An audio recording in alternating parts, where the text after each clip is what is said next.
Bonjour, bonsoir, salut à tous, ici Rager, on se retrouve aujourd'hui pour la comparaison anime-manga de l'épisode je sais plus trop combien, de toute façon le titre est là pour ça, j'espère que tout le monde va bien, j'espère que les moussaillons sont au taquet, parce que aujourd'hui, allez, on va bien critiquer l'anime, aujourd'hui c'est parti, parce que ce qu'ils viennent de faire, déjà des 1 qu'ils ont fait avec le générique, je parle pas le fait que j'aime pas spécialement les images qu'il y a dedans, mais je parle vraiment des spoils qu'il y a eu, ils le refont dans cet épisode, ils font quelque chose que seuls les fans du manga, c'est-à-dire ceux qui lisent directement les scans, tout ça, ont pu avoir le droit d'imaginer. On peut avoir le droit d'imaginer.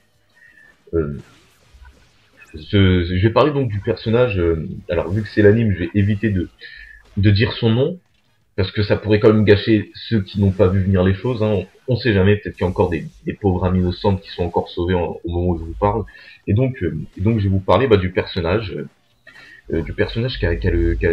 qui a le sorte de truc violet là autour de son cou, l'aveugle dès l'épisode. Allez, on va l'appeler l'aveugle pour aujourd'hui. Et si jamais je dis son nom, de toute façon je censurerai. Et donc cet aveugle, faut savoir que nous, fans du manga, nous qui lisons les scans, lorsqu'on a lu le scan 701, alors avant de faire mon coup de gueule, voilà, je vais quand même commencer par le reste. Hein. Le reste, c'est très très bien. Tout ce qui se passe dès qu'ils arrivent, la façon dont ils découvrent Dressrosa, tout, ça respecte énormément le scan. Donc voilà, c'est pour ça que je m'attarde vraiment sur l'aveugle, hein, parce que c'est le seul truc qui me gêne en fait. Le reste, je peux rien dire, c'est tout est nickel. Voilà, c'est nickel, voilà, parfait. Et c'est vraiment quand l'aveugle rentre en scène. Donc voilà, faut savoir que nous, dès qu'on a vu l'aveugle pour la première fois, il y a énormément d'hypothèses qu'on puisse créer. Pourquoi? Bah parce qu'on savait rien sur lui, on savait juste qu'il était là. On savait juste qu'il était là, donc il y a beaucoup d'hypothèses qui ont commencé sur lui. Et surtout, on a eu une surprise en le découvrant, c'est parce que on n'avait ni générique, ni les scènes à chier qu'ils ont rajoutées. Pourquoi les scènes à chier? Bah parce que du coup, nous qui avons lu le scan, dès qu'on a vu ce personnage, on a été surpris, on s'est dit putain c'est qui lui? On s'est vraiment dit ça. Alors que là, dès que tu regardes l'anime, déjà de 1 tu l'as vu dans le générique, donc ceux qui sautent pas le générique hein, savent parfaitement d'où il vient. Et, et en plus de ça, il y a des scènes radotage, il y a la scène avec Zoro là que j'ai vraiment détesté, parce que du coup tu en conclus vite ce qui risque de se passer avec Zoro. Nous aussi dans les scans on est en train d'attendre la suite, hein, bon, il s'est passé certaines choses qui ont donné encore plus d'indices pour ce qui va se passer avec Zoro, mais c'est pas encore sûr. Et donc du coup, avec toutes ces scènes qui rajoutent tout le fait que ça tourne autour de lui, la fin de cet épisode, nous quand on disait le scan, on l'a vu vite fait, on a vu qu'il se faisait arnaquer par les voyous, et on a vu ce qui va se passer au début du prochain épisode. Et lorsqu'on a vu ça, on a été encore plus enthousiasme, on a été super enthousiasme, parce que ça nous a vraiment apporté plein d'hypothèses. Alors que là, je suis en train de me dire que si j'avais découvert ce personnage avec l'anime, je pense que j'aurais pas eu autant d'hypothèses. Pourquoi? Bah parce que grâce au générique, on sait d'où est-ce qu'il vient, donc on sait à peu près ce qu'il va faire, on sait à peu près ce qui va se passer.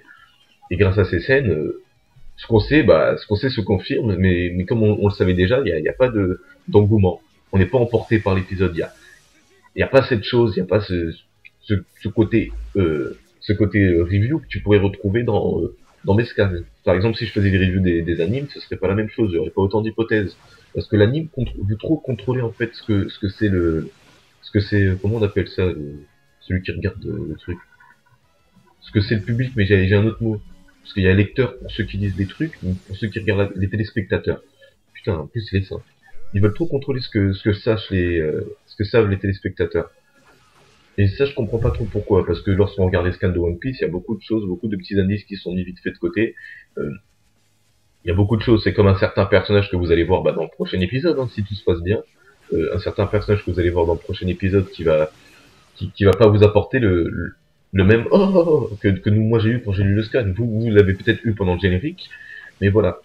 Mais voilà, moi c'est vraiment ça. Donc c'est vraiment rien que pour ça que je m'attarde sur cet épisode, parce que franchement, déjà de 1, il se passe pas énormément de choses à cause de ça, parce que du coup, il aurait pu se passer plus de choses, parce que la fin de l'épisode se termine pas comme la fin du scan. Elle se termine différemment, elle se termine sur la roulette. Alors que nous, on termine sur un truc vraiment, ouah, putain de merde, oh, je veux voir le prochain scan. Alors que vous, personnellement, vous voyez ça, je sais pas si vous avez eu le même enthousiasme.